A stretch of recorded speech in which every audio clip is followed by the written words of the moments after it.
What's going on today, you beautiful, blessed boys and girls? Hope you're having the greatest day of your life. Today we got an emergency investigation breaking video. We had a big interview here recently on 60 Minutes. I'm going to put it up here with a very smart, intelligent lady. Her name is Fatima Cody Stanford. I'm going to put a picture of her up here as well.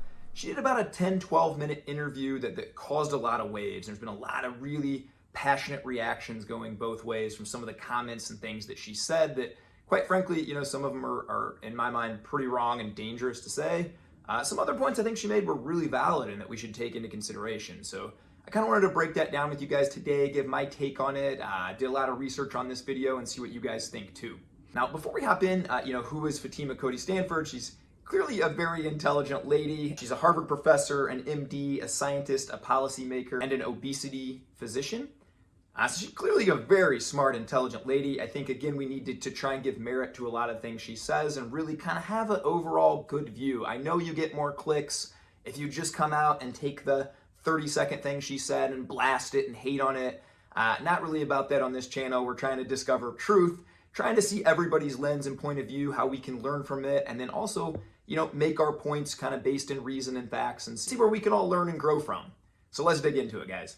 Before we hop in, I want to just give some pretty alarming stats on obesity here in the US. Obesity is the second leading cause of preventable death here in the US.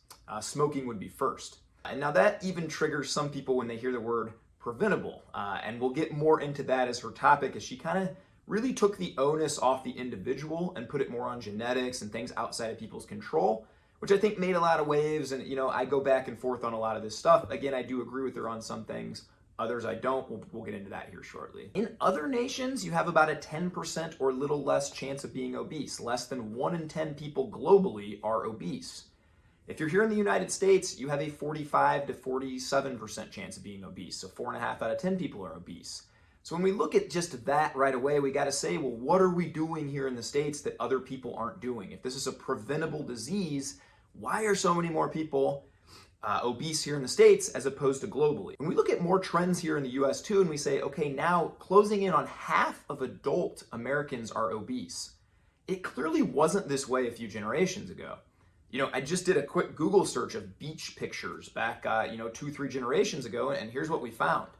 I asked my parents to send me their class photo when I was doing this, and I'm not gonna post it, but there wasn't really any obese people in that picture. Now it is hard pressed as a dad when I take my kids to playlands, parks, wherever we go. The majority of parents and oftentimes a lot of kids are also obese. So things seem to have changed in our diet and in the things that we're doing day to day to cause this. And so I wanted to dig into that today as well. Now, one of the big points that Fatima makes here is that you have somewhere between a 70-85% chance of being obese if your parents are obese. Now, what she does here is she cites that to saying, that's all genetics. That's not their fault. And she even cites that she has a 39-year-old friend who works out 5-6 days a week, who eats really healthy, and yet she's still obese, and that it's not her fault. Now, I agree with her, and she's been ripped apart on this topic by people from all over, kind of crucifying her on this, but I actually agree with a lot of them. Now, number one, it's not her fault. I think that's a dangerous statement, right? I do think that, often in society and doctors, and she makes this point that we kind of just dismiss these people as lazy. We dismiss them as they're not trying hard enough. It's completely their fault that they're obese. I definitely agree with her that that's not the case. And I'll go different from a lot of personal trainers and a lot of people here. You need to have extreme ownership. I'm one of these guys too. But look, I do think that oftentimes many factors contribute to obesity. We're talking about your environment, right? And so when she cites that 75 to 85% of kids that grow up with obese parents perpetuate that cycle and become obese, she says that's due to genetics. That's where I would tend to disagree. And I would say, look, it's your environment. I think, we teach our kids growing up often, this is very common sense too. Hey, hang out with 10 guys that are doing drugs and alcohol and you're probably going to be the 11th, right? Hang out with 10 or 11 guys that are going to the gym and studying the Bible and doing all these positive things, you're probably going to be the 11th. And so your environment creates such a massive factor in who you become that I think that she did not take that into account when she said that stat. So I do agree, it's probably not these kids' fault that they're growing up in this environment, but who do I think that onus lies on then? It's a tough pill to swallow, but I think it's the parents. I think if you're a parent and you yourself are obese and you're continuing to feed your kids the wrong thing and not move and sit in front of screens and do all these things, you got to look in the mirror and you got to say, look, again, we're coming to a point where it's every preventable cause of death, from high blood pressure, strokes, heart attacks. I mean, we could go down the board and say being obese puts you at a higher risk factor for all of these things. Another point I would tend to agree with her here is when she says it's not people's fault. And she cites that 39-year-old woman who exercises 5-6 days a week. She even says she hits the treadmill 5-6 days a week. She watches what she eats and she diets. And if you're around my channel a lot, I don't really love the word diet. It should be a lifestyle. And foods that you enjoy, you shouldn't feel miserable all the time. But I do think oftentimes it's not a lot of these people's fault. Now, I've personally worked with clients who tell me, I exercise 6 days a week. I eat super healthy, no more than 1,800 calories a day. I even track it, and I still can't lose weight. What's going on? Now, she kind of alludes to in this interview, and I don't want to put words in her mouth, but saying again, it's just genetics. It's not this person's fault, right? They can do everything right and still be obese. I would say that is simply wrong. I'll give a couple reasons why, and I'll go back to a few of the clients that I've worked with here over the few years that tell me, hey, I'm eating 1,800 calories, I'm burning 2,400 a day, how can I not lose weight? That's simply impossible, and really losing weight just comes down to a math problem. If you burn more calories than you put on, I don't care about your genetics, I don't care about anything else, you will lose weight. So then where's the gap? Where are we missing each other there? And I think that's very clear as I've coached and helped a lot of people lose weight through the years. So many people don't understand how many calories they're taking in, right? They track that they ate the salad for lunch and it's 450 calories. They did not track that they put 900 calories of ranch dressing all across that. People tell me, oh man, yeah, Ty, just have a coffee every morning. Yeah, it's 0 calories, right? They forget to say there's whipped cream, there's caramel, there's latte, there's all kinds of sugar in this thing. And by the time we're done, some of these coffees, I used to drink them, man, have 850 to 950 calories in them. That's crazy. They also tend to not remember when they do drink, have a soda here. Or I've even coached a few guys who had a few beers every night and just didn't track that. They just didn't think, well, it's what you're drinking, not what you're eating, right? So I think there is a level of people just need an education across, hey, let's see actually how many calories you're putting in, and then let's see actually how many calories you're burning. Again, she cites that lady that goes to the gym and does the treadmill. And they interview a lady who says, man, I go to the gym, I don't really like it, but I know I should do it, and I do the treadmill. I talk about this a lot, and I think that's such a wrong approach. Movement is medicine. And if you hate going to the gym every day and you hate hopping on a treadmill, don't do it. Find activities you love. Maybe it's pickleball with a friend. Maybe it's throwing a frisbee around. Maybe it's golf. Maybe it's dancing. Maybe it's yoga. Maybe it's weights. Whatever these things are, you have to find activities that you enjoy and you make a lifestyle.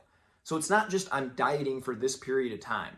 A lot of people will say with obesity, well, they lost weight and then they gained it back on. And she references in this video The Biggest Loser.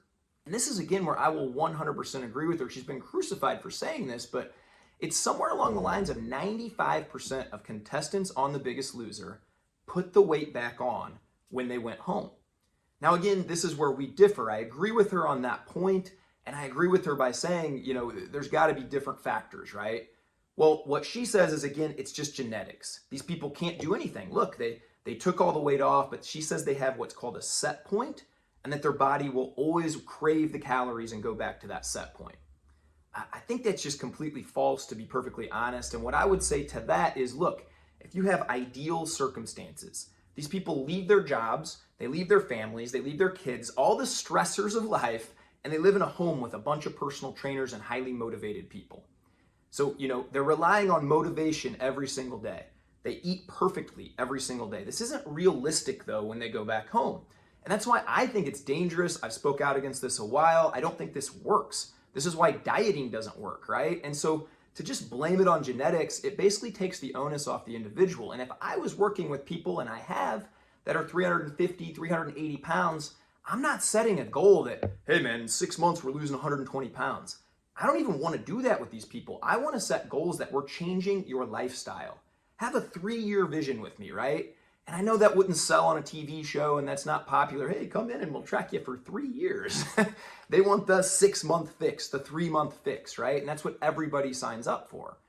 But in reality, that's just wrong, and it's the wrong way to look at it. And then kind of using it as a cop-out to blame your genes is just the exact wrong way to go about it. I've had clients now keep weight off for 3, 4, 5, many years just by changing around little habits, by tracking what they ate for a while, realizing they were getting all these little extra calories from places they didn't realize, and then just getting that movement in and things they enjoy.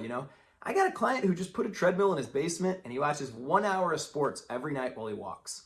That's it. That's the only thing he changed, and he ended up losing 35, 37, somewhere around there pounds in the first 4 or 5 months. He's continued to go. To date, he's down 75, 80 pounds, and he's pretty much ideal weight, and he's kept this for years.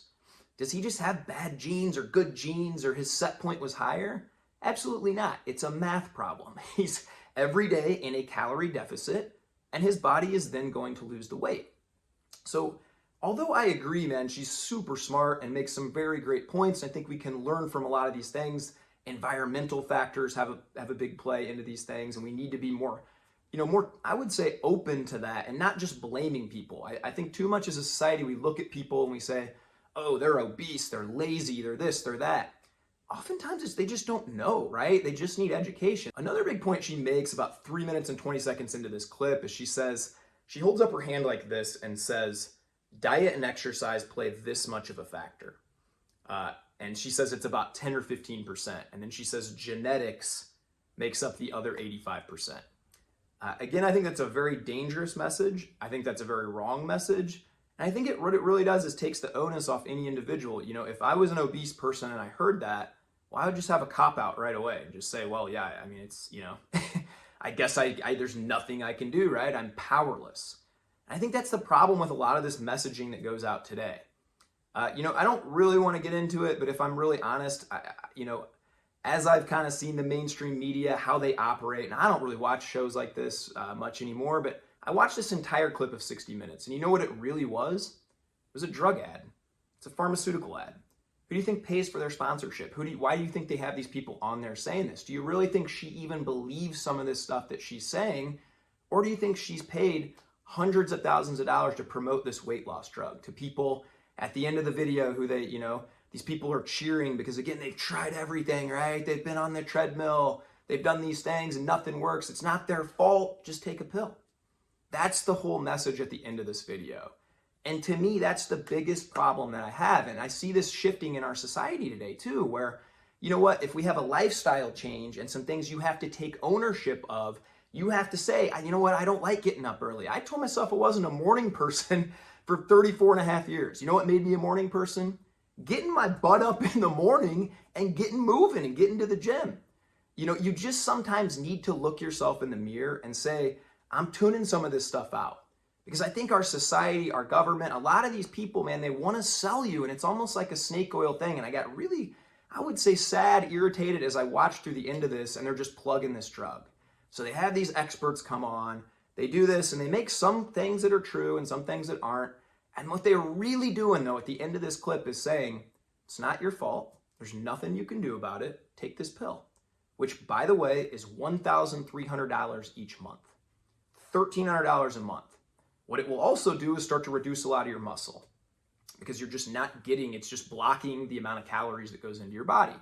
So I think that messaging is so dangerous, and I hate to see it. And anybody out here watching this, I would just urge you, look, I've worked with so many people. I don't care if you message me, I'll give you free tips. I don't care. Just reach out to somebody. Start to find knowledge again around, if you've struggled with obesity, don't be ashamed. We all struggle with certain things. I've struggled with drugs, alcohol, pornography. Up until 3 or 4 years ago, man, I was a mess, struggling with pretty much everything, right? Let that shame part and that element fall off of you and realize you are in control. You don't just need a drug. You don't just need a magic pill. That's what everybody wants nowadays. What you need is to be in a calorie deficit every single day. That's very achievable by moving your body more and burning more calories and simply eating less, putting less on your fork, tracking what goes into your body. You'd be surprised. I have clients track the first couple weeks of just what they eat. Don't even make any changes. Just tell me what you're eating.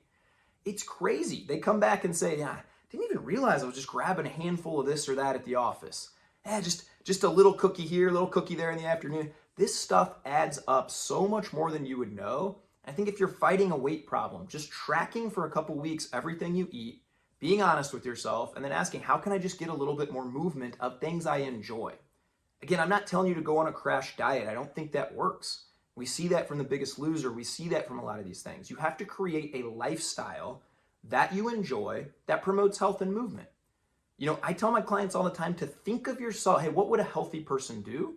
Start to align that vision in your mind. A year from now, man, this is what my body's gonna look like. This is how I'm gonna feel energy-wise. This is how I'm gonna be.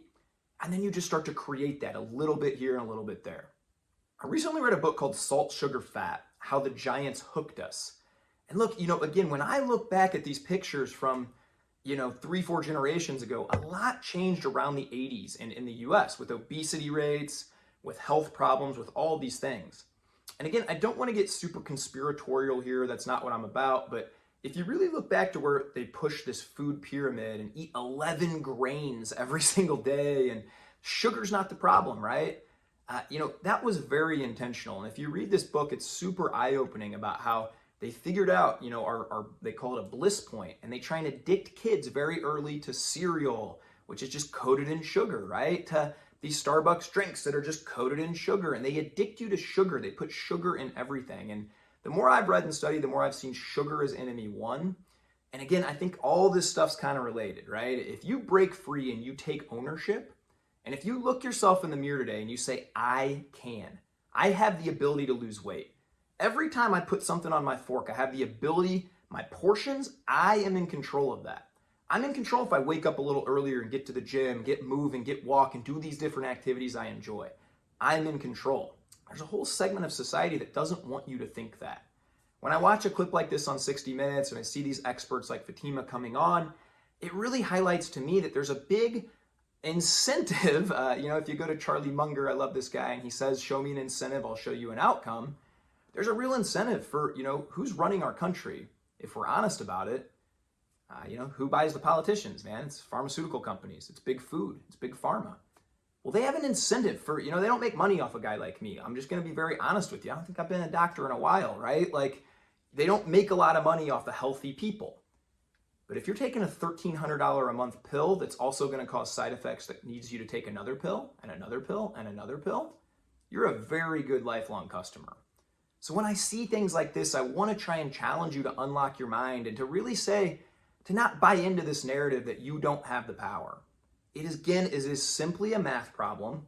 You need to burn more calories and expend more calories than you bring in. If you do that, I do not care about your genetics. I do not care about anything else. You will lose weight. If you struggle to do that, fire some comments down. Shoot me a private message on Twitter. I'm at Ty Romper. I'm happy to help you in any way I can. And I really want you to take control back of your life and move towards a healthier you and think of a long-term vision. You don't need a one-time fix. You don't need a pill. You don't need any of these things that these people are selling you. So if this has been somewhat informative, guys, I hope you have the greatest day of your life. If you like more of these videos, let me know. I have a lot of fun breaking them down and making them for you. So let's go have the greatest day of our life. Bless up, baby.